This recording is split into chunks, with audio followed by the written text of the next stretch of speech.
Mga guys, good morning. Dahil 31 ngayon mga guys, ito ginawa natin ngayon. Nangunguha ako mga guys ng pananim.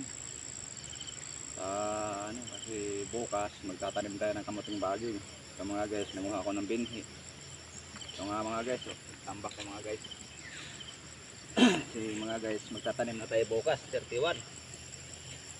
Kaya nagpe-prepare tayo ngayon mga guys. Pagkatapos natin manguha nito mga guys ng pananim, maglalatag naman tayo para bukas tanim naman tayo ng tanim.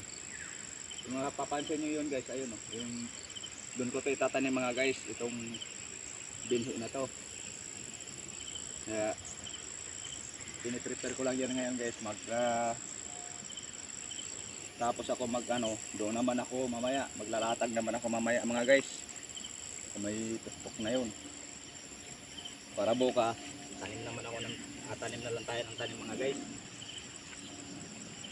So mga guys, medyo dami-damihan natin to kasi medyo malawak yung taniman natin dyan mga guys. Sige mga guys.